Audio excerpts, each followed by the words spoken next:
সবাইকে স্বাগত দীপ্ত সংবাদে। সাথে রয়েছে দোলা ডলরেস। শুরুতেই জানিয়ে দেব নিটল টাটা সংবাদ শিরোনাম।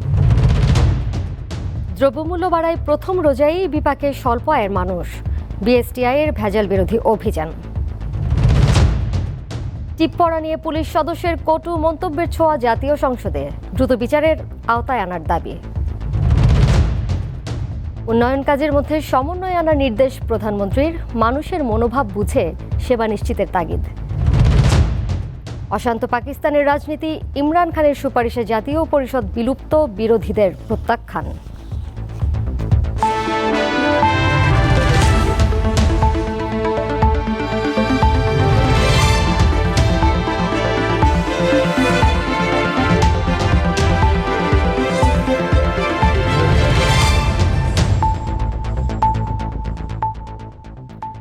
রোজার প্রথম দিনই নারায়ণগঞ্জ, রাজশাহী ও গাইবান্ধা সহ বিভিন্ন স্থানে শসা, বেগুন, লেবু, ধনেপাতা সহ অনেক নিত্যপণ্যের দাম বেড়েছে। দ্রব্যমূল্যের ঊর্ধ্বগতিতে হিমশিম খাচ্ছে স্বল্প আয়ের মানুষ। বাজার স্বাভাবিক রাখতে সরকারের নজরদারি বাড়ানোর দাবি তাদের। রমজান মাসের প্রথম দিনেই নারায়ণগঞ্জের বাজারে গিয়ে অস্বস্তিতে ক্রেতারা, কারণ অস্বাভাবিকভাবে বেড়েছে বেশ কিছু নিত্যপণ্যের দাম। শসার কেজি ৮০ থেকে ১০০ টাকা, আর বেগুন বিক্রি হচ্ছে ৮০ টাকা পর্যন্ত। এক হালি লেবু কিনতে হচ্ছে ৮০ থেকে ১০০ টাকা, ৬৫ থেকে ৭০ টাকায় বিক্রি হচ্ছে বেসন। বেগুন কালকে আগের দিন কিনছি ৩৫-৪০ টাকা কেজি, আজকে ১০০-১২০ টাকা কেজি। ১ টাকার মাল ৫ টাকাতে কিনতে এখন তারা হিমশিম খেতেছে। কর্মজীবীর রুজি রোজগার নাই, কিন্তু সব জিনিসের মূল্য দাম বাড়তে, এদিকে যদি দেশের সরকার একটু লক্ষ্য নেয়। রমজানের শুরুতে গাইবান্ধাতেও ভোগ্যপণ্যের বাজার চড়া বেড়েছে গরু ও খাসির মাংসের দাম। এতে বিপাকে পড়েছেন নিম্ন আয়ের মানুষ। এভাবে প্রত্যেকটা জিনিস প্রত্যেক মাসে কিন্তু দাম বৃদ্ধি হচ্ছে, যেটা আমাদের নাগালের বাইরে যাচ্ছে। তো আমাদের সাধারণ মানুষের জন্য তো এটা খুব কষ্টকর। তবে রোজায় নিত্যপণ্যের দাম সহনীয় রাখতে ব্যবস্থা নিচ্ছে জেলা প্রশাসন। ভোক্তাদেরকে আমরা অবহিত করব যে কেউ যাতে এই বাজারের মধ্যে যাতে ক্রয়ের ক্ষেত্রে কোনো আর্টিফিশিয়াল ক্রাইসিসের সম্মুখীন না হয়, এবং বিক্রেতাদেরকেও আমরা এক্ষেত্রে সচেতন করব যে তারা যাতে নির্ধারিত মূল্যের অতিরিক্ত কোনো মূল্যে পণ্য বিক্রয় করে ক্রেতা সাধারণের মধ্যে কোনো আতঙ্ক সৃষ্টি না করে। রাজশাহীতে সাধারণ ক্রেতাদের নাগালের অনেকটা বাইরে লেবু, শসা, বেগুন সহ কিছু পণ্য। মসুরের ডাল প্রতি কেজি ৯০ থেকে ১২০ টাকা এবং ছোলা বিক্রি হচ্ছে ৮০ থেকে ৮৫ টাকায়। তবে রোজায় স্বস্তির খবর বান্দরবানে, কমেছে কলা, কাঁঠাল ও পেঁপের দাম। কামরুন নাহার, দীপ্ত বার্তাকক্ষ। পাইকারি পর্যায়ে নিত্যপণ্যের দাম অনেকটা ঠিক আছে, কিন্তু খুচরা ব্যবসায়ীরা অতিরিক্ত টাকা আদায় করছে বলে জানিয়েছেন বাণিজ্যমন্ত্রী টিপু মুনশি। কোথাও চাঁদাবাজি হলে তাকে জানানোর অনুরোধ করেছেন তিনি। রাজধানীর নিত্যপণ্যের বাজার বেশ কয়েক সপ্তাহ ধরেই অস্থির। চাল, ডাল, তেল, চিনি সহ প্রায় সব পণ্যের জন্যই ক্রেতাদের গুনতে হচ্ছে বাড়তি টাকা। ওই দাম কমায়, আবার মন্ত্রী চলে গেলে পিছিয়ে দিয়ে ওরা দামটা বাড়ায় দেয়, আগের জায়গায় চলে আসে। তো সেটা সবসময় হবে মূল জায়গায় হাত না দিয়ে এইসব দোকানে হাত দিলে কোনো কিছু হবে না, কিছুই করতে পারবে না। খুবই কষ্টকর হয়, কিছু কিছু জায়গায় আবার বাড়তি আছে, কিছু কিছু জায়গায় একটু কম আছে। রোজার প্রথম দিন কারওয়ান বাজার পরিদর্শন করেন বাণিজ্যমন্ত্রী। বিভিন্ন দোকানে তিনি পাইকারি দামে পণ্য কেনার রসিদ চাইলে অনেকেই তা দেখাতে পারেননি। নতুন করে বেড়েছে জিরা সহ কয়েক পদের মশলার দাম। বাণিজ্যমন্ত্রী বলেন, খুচরা বিক্রেতারা অতিরিক্ত টাকা হাতিয়ে নিচ্ছেন এবং বেড়েছে বলেই তো আমরা ১ কোটি মানুষকে টিসিবির মাধ্যমে খাবার দেওয়ার চেষ্টা করছি, আমাদের সম্ভব যেটা।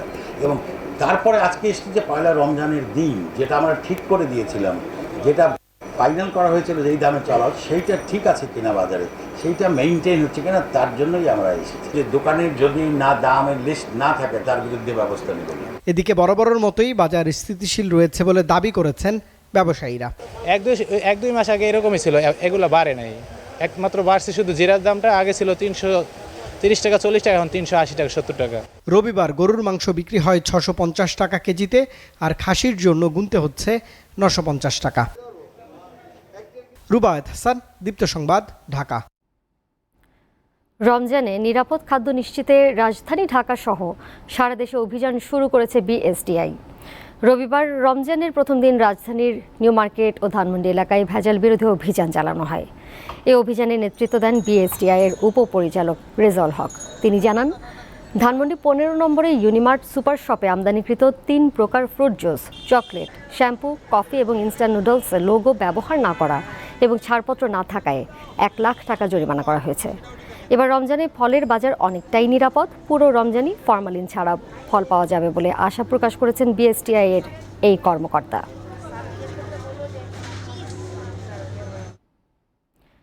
রমজানেও নিত্য প্রয়োজনীয় পণ্যের দাম হু হু করে বাড়ছে। মূল্য বৃদ্ধি নিয়ন্ত্রণে সরকার ব্যর্থ বলে অভিযোগ করেছেন বিএনপি মহাসচিব মির্জা ফখরুল ইসলাম আলমগীর। ব্যর্থ হয়েছে এই রাষ্ট্র পরিচালনায়, এমনকি আজকে মাহে রমজানের মধ্যে সেই শান্তিতে স্বস্তিতে আমরা দিন কাটতে পারছি না। আমাদের প্রত্যেকটি জিনিসের দাম বেড়ে গেছে, ব্যর্থ হয়েছে তারা এটাকে নিয়ন্ত্রণ করতে, অর্থনীতিকে নিয়ন্ত্রণ করতে। যাচ্ছি পরের প্রসঙ্গে। টিপপড়ায় রাজধানীর তেজগাঁও কলেজের শিক্ষক লতা সমাদ্দারের সাথে অশোভন আচরণকারী পুলিশ সদস্যের বিরুদ্ধে ব্যবস্থা নেওয়ার দাবি জানিয়েছেন সংসদ সদস্য সুবর্ণ মুস্তাফা। আজ জাতীয় সংসদের স্পিকার শিরিন শারমিন চৌধুরীর মাধ্যমে সংশ্লিষ্ট মন্ত্রণালয়ের কাছে তিনি এই দাবি জানান। টিপপড়ায় রাজধানীতে হয়রানির শিকার হন তেজগাঁও কলেজের শিক্ষক লতা সমাদ্দার। তাঁর এ অভিযোগ খোদ পুলিশ সদস্যের বিরুদ্ধে। ঘটনার দিন গত শনিবারই তিনি শেরেবাংলা নগর থানায় লিখিত অভিযোগ করেছেন। সেখানে ওই শিক্ষক উল্লেখ করেছেন, ফার্মগেট মোড় এলাকায় তিনি হেঁটে যাওয়ার সময় তাঁকে গালাগাল করেন পুলিশের ওই সদস্য। এই ঘটনায় মূলধারার গণমাধ্যমসহ সামাজিক যোগাযোগ মাধ্যমেও প্রতিবাদ জানিয়েছেন বিভিন্ন শ্রেণী পেশার মানুষ। অনেকে এই ঘটনার বিচার দাবি করেছেন। রবিবার জাতীয় সংসদেও ঘটনাটি স্পিকারের কাছে তুলে ধরা হয়। বাংলাদেশের কোন সংবিধানে কোন আইনে লেখা আছে যে একজন নারী টিপ পড়তে পারবে না? বিষয় হচ্ছে একটি মেয়ে টিপ পড়েছে এবং সে একজন শিক্ষক, একটি কলেজের শিক্ষক। তাকে রিকশা থেকে সে নামার পরে ওখানে উনি যখন প্রতিবাদী হয়েছেন তখন ওনার সাথে তুই তোকারি করা হয়েছে, অসম্মান করা হয়েছে। তিনি বলেন, মানুষের কথা বলা ও জীবনযাপনের অধিকার মৌলিক। টিপ পরা নিয়ে হয়রানির ঘটনাটি সবকিছুর ঊর্ধ্বে। বাংলাদেশের নারী সমাজের জন্য অত্যন্ত ঘৃণিত একটি ঘটনা। যে মন্ত্রণালয় এই ব্যাপারটি দেখাশোনা করেন, তারা যদি এখনো এ ব্যাপারে কোনো পদক্ষেপ না নিয়ে থাকেন, তাহলে যেন ইমিডিয়েটলি এরকম একটা স্টেপ নেওয়া হয় যে ভবিষ্যতে কোনোদিন এই ঘটনার যেন আর পুনরাবৃত্তি না হয়। এর আগে পয়েন্ট অফ অর্ডারে জাতীয় পার্টির সংসদ সদস্য মুজিবুল হক চুন্নু সাম্প্রতিক কয়েকটি দুর্ঘটনার প্রসঙ্গ টেনে বলেন, নিরাপদ সড়ক দিতে ব্যর্থ হয়েছেন সড়ক যোগাযোগ ও সেতুমন্ত্রী। নিত্যপণ্যের ঊর্ধ্বগতি নিয়েও সরকারের কড়া সমালোচনা করেন তিনি। অসত্য কথা বলার কোনো প্রয়োজন না, আমি ব্যবসা করি না, মার্কেটে যাই। মিজানুর রহমান, দীপ্ত সংবাদ, ঢাকা। সব উন্নয়ন কাজে যথাযথ সমন্বয় করতে প্রশাসনের কর্মকর্তাদের নির্দেশ দিয়েছেন প্রধানমন্ত্রী শেখ হাসিনা। মানুষের জীবন জীবিকা ও মনোভাব বুঝে সেবার মানসিকতা নিয়ে কাজ করার তাগিদ দেন তিনি। আইন ও প্রশাসন প্রশিক্ষণ কোর্সের সনদ বিতরণী অনুষ্ঠানে এই নির্দেশনা দেন সরকার প্রধান।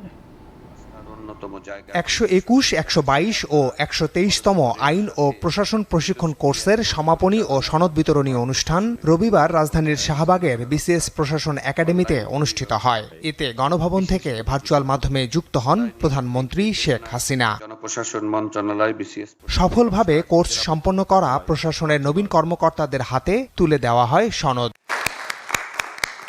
প্রধানমন্ত্রী বলেন, প্রশাসনের কর্মকর্তাদেরকে বাস্তবতার নিরিখে সরকারের উন্নয়ন পরিকল্পনা বাস্তবায়ন করতে হবে। যে এলাকায় কাজ করবেন সেই এলাকা সম্পর্কে জানতে হবে, সেখানকার মানুষের আচার আচরণ সম্পর্কে জানতে হবে, জীবন জীবিকা সম্পর্কে জানতে হবে এবং কিভাবে তাদের উন্নতি করা যায় সে বিষয়ে আপনাদেরই সবথেকে ভালো সুযোগ রয়েছে। তাছাড়া আমি আরেকটা অনুরোধ করবো, আমাদের বিভিন্ন মন্ত্রণালয়ের বিভিন্ন প্রজেক্ট বিভিন্ন এলাকায় কার্যকর হয়। অনেক সময় সেই সব এলাকায় কাজের সময় জমি নির্দিষ্ট করা বা এই ধরনের নানা কাজে বা সমস্যাও দেখা দেয়। সেখানে আমি মনে করি একটা সমন্বয় একান্তভাবে প্রয়োজন এবং কাজগুলি যাতে সুপরিকল্পিতভাবে হয় সেই দিকটায় বিশেষ দৃষ্টি দেওয়া উচিত। সেবার মানসিকতা নিয়ে জনগণের পাশে থাকতে নতুন কর্মকর্তাদের নির্দেশ দেন সরকার প্রধান। আপনারা অল্প সংখ্যক ভাগ্যবান ব্যক্তি আজকে দেশ সেবার সুযোগ পাচ্ছেন, কাজ করার সুযোগ পাচ্ছেন এবং আপনারা বিভিন্নভাবে মানুষের সেবা করার একটা সুযোগ পেয়েছেন। কাজে আপনাদেরও চিন্তা চেতনা সেই জনকল্যাণমূলকই হতে হবে। বাংলাদেশটাকে আমাদের মুক্তিযুদ্ধের চেতনায় অসাম্প্রদায়িক উন্নত সমৃদ্ধ বাংলাদেশ হিসেবেই গড়ে তোলার প্রচেষ্টা নেবেন। কক্সবাজারে বড় পরিসরে বিসিএস প্রশাসন একাডেমি নির্মাণের পরিকল্পনা দ্রুত বাস্তবায়নের তাগিদ দেন প্রধানমন্ত্রী। সেটা খুব তাড়াতাড়ি কাজ শুরু করা হোক, সেটাই আমি চাই। মাহমুদ শাওন, দীপ্ত সংবাদ, ঢাকা। এবার পাকিস্তান প্রসঙ্গ। অনাস্থা প্রস্তাব বাতিল ঘোষণার পর প্রধানমন্ত্রী ইমরান খানের পরামর্শ জাতীয় পরিষদ বিলুপ্ত ঘোষণা করেছেন রাষ্ট্রপতি আরিফ আলভি। তবে বিরোধী দলগুলো এই সিদ্ধান্ত প্রত্যাখ্যান করে শাহবাজ শরীফকে প্রধানমন্ত্রী ঘোষণা করেছে। সার্বিক বিষয় নিয়ে সোমবার শুনানি হবে দেশটির সর্বোচ্চ আদালতে। ইউক্রেনে রাশিয়ার সামরিক অভিযান শুরুর সময় পুতিনের সাথে দেখা করেন ইমরান খান। পরে পশ্চিমা দেশগুলোর জোটের আহ্বান সত্ত্বেও নিরপেক্ষ অবস্থান বজায় রাখেন তিনি। এরপরই তার বিরুদ্ধে আর্থিক অব্যবস্থাপনা ও ভুল পররাষ্ট্রনীতির অভিযোগ তোলে বিরোধীরা। ইমরান খানকে ক্ষমতাচ্যুত করতে গত ৮ মার্চ পাকিস্তান পার্লামেন্টের নিম্নকক্ষ জাতীয় পরিষদে অনাস্থা প্রস্তাব তোলে তারা। ইমরান খান অভিযোগ করেন, সবার সাথে আলোচনা করে রাশিয়া গিয়েছিলেন তিনি, কিন্তু বিদেশি শক্তির মদদে তা অস্বীকার করছে বিরোধীরা। ये ऑफिशियल डॉक्यूमेंट है जो गवर्नमेंट ऑफ पाकिस्तान को हमारे रिप्रेजेंटेटिव। দ্বিপাক্ষিক বৈঠকে যুক্তরাষ্ট্রের প্রতিনিধি পাকিস্তানের রাষ্ট্রদূতকে একটি চিঠি হস্তান্তর করেন, যাতে বলা হয়েছে ইমরান খান প্রধানমন্ত্রী থাকলে দুই দেশের সম্পর্কের অবনতি হবে, যার ফল পাকিস্তানকে ভোগ করতে হবে। तो हम आपके साथ हमारे आप ताल्लुकात भी खराब हो जाएंगे और आपको मुश्किलों का सामना करना पड़ेगा। নানা নাটকীয়তার পর অনাস্থা প্রস্তাবের ওপর ভোট আয়োজন করা হয় রবিবার, কিন্তু অধিবেশন শুরুর পরপরই অনাস্থা প্রস্তাবকে অসাংবিধানিক উল্লেখ করে তা সরাসরি খারিজ করে দেন ডেপুটি স্পিকার কাশিম খান সুরি। অনাস্থা ভোটের প্রস্তাব খারিজের পর প্রেসিডেন্ট আরিফ আলভিকে পার্লামেন্ট ভেঙে নতুন নির্বাচন দেওয়ার পরামর্শ দেন প্রধানমন্ত্রী ইমরান খান। এরপর তথ্য প্রতিমন্ত্রী ফারুক হাবিব জানান, আগামী ৯০ দিনের মধ্যে নতুন নির্বাচন অনুষ্ঠিত হবে। এদিকে নির্বাচনে প্রতিদ্বন্দ্বিতা করতে প্রস্তুত বলে জানিয়েছেন বিরোধী নেতা বিলাওয়াল ভুট্টো জারদারি। অনাস্থা ভোটকে কেন্দ্র করে সহিংসতা রুখতে রাজধানী ইসলামাবাদে ১৪৪ ধারা জারি করা হয়েছে। রাজনৈতিক এ সংকটে নিজেদের কিছুই করার নেই বলে জানিয়েছে দেশটির সেনাবাহিনী। সাবিকুন নাহার, দীপ্ত বার্তাকক্ষ। আপনারা দেখছেন দীপ্ত সংবাদ। এ পর্যায়ে বিরতি নিচ্ছেন।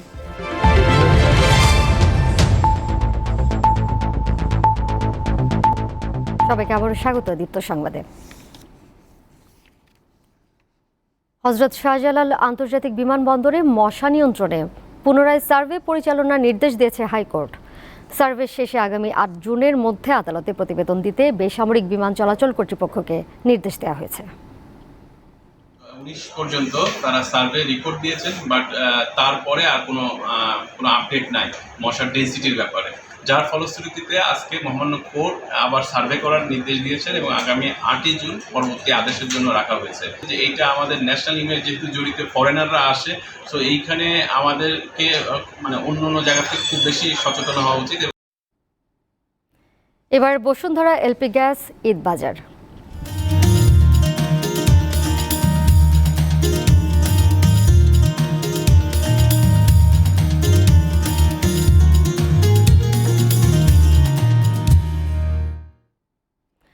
রমজানের শুরু থেকেই বেড়ে গেছে পোশাক বিক্রেতাদের ব্যস্ততা।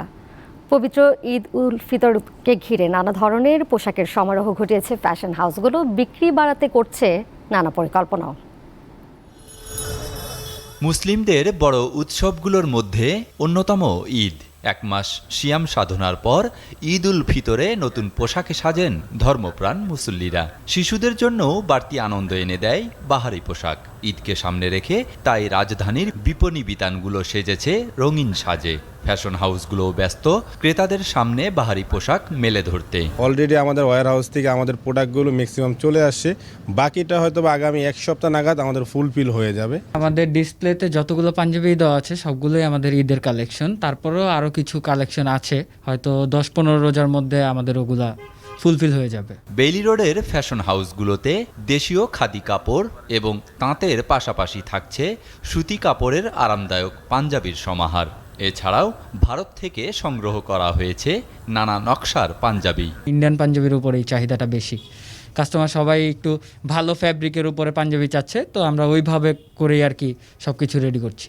2-3 বছর করোনার জন্য আমরা ব্যবসার লস ধরা যায়, আর এবার আমরা চেষ্টা করছি, আইটেমও বাড়ছে, ডিজাইন আসছে বেশি। দেশীয় ঐতিহ্য আর সংস্কৃতির সঙ্গে মিল রেখে বাহারি পোশাকের বিশাল পসরা সাজিয়েছে টাঙ্গাইলের তাঁতকেন্দ্রিক ফ্যাশন হাউসগুলো। টাঙ্গাইলের তাঁতের ভালো কোয়ালিটির যে শাড়িগুলো হয়, বোম্বে বুটিক্সের কিছু কালেকশন আছে, তারপর ইন্ডিয়ান যে ফেমাস যে আইটেমগুলো হয়েছে এগুলোই তোলা হয়েছে এখানে। করোনার কারণে গেল 2 বছর লোকসান গুনলেও চলতি বছর ক্ষতির হাত থেকে রেহাই পাওয়ার আশা পোশাক ব্যবসায়ীদের। আহাদ হুসেইন টুটুল, দীপ্ত সংবাদ, ঢাকা। আবারও বিরতি নিচ্ছে, অন্যান্য খবর নিয়ে ফিরব শিগগির।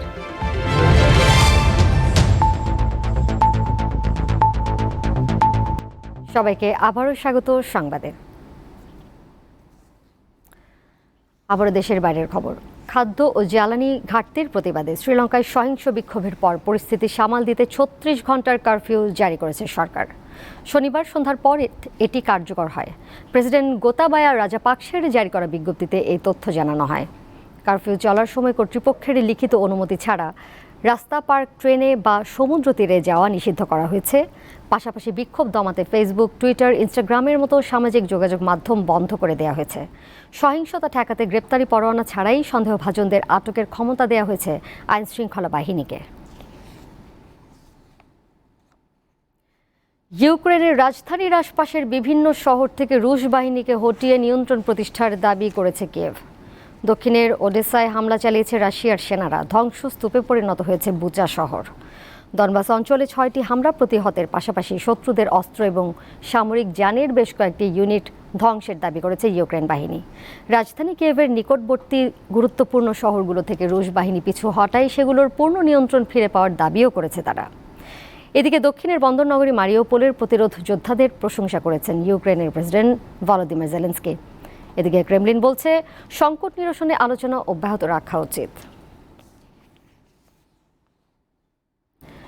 যুক্তরাষ্ট্রের ক্যালিফোর্নিয়ায় বন্দুকধারীর গুলিতে অন্তত 6 জন নিহত হয়েছে। এই ঘটনায় আহত হয়েছে আরও 10 জন। স্থানীয় সময় রবিবার সকালে স্যাক্রামেন্টো শহরের কেন্দ্রস্থলে এই ঘটনা ঘটে। হতাহতদের বিষয়ে বিস্তারিত তথ্য জানানো হয়নি। ঘটনার পর স্থানীয় বাসিন্দাদের সেখানকার রেস্তোরাঁ, বার এবং অন্যান্য জনসমাগম স্থল এড়িয়ে চলার পরামর্শ দেওয়া হয়। এই ঘটনায় পুলিশ কাউকে আটক করতে পারেনি। বন্দুক হামলার ঘটনা তদন্ত করছে পুলিশ। শেষ করব দীপ্ত সংবাদ। যাবার আগে নিটল টাটা সংবাদ শিরোনাম জানাবো আরও একবার। দ্রব্যমূল্য বাড়ায় প্রথম রোজাই বিপাকে স্বল্প আয়ের মানুষ। বিএসটিআই এর ভেজাল বিরোধী অভিযান। টিপ পড়া নিয়ে পুলিশ সদস্যের কটু মন্তব্যের ছোঁয়া জাতীয় সংসদে। দ্রুত বিচারের আওতায় আনার দাবি। উন্নয়ন কাজের মধ্যে সমন্বয় আনার নির্দেশ প্রধানমন্ত্রীর। মানুষের মনোভাব বুঝে সেবা নিশ্চিতের তাগিদ। অশান্ত পাকিস্তানের রাজনীতি। ইমরান খানের সুপারিশে জাতীয় পরিষদ বিলুপ্ত, বিরোধীদের প্রত্যাখ্যান। আর এই ছিল এখনকার মতো। আমি দোলা ডলরেজ বিদায় নিচ্ছি। আমাদের সাথে অনলাইনে যুক্ত থাকার উপায় facebook.com/diptonews এই ঠিকানায়। সবাইকে ধন্যবাদ এতক্ষণ সাথে থাকার জন্য।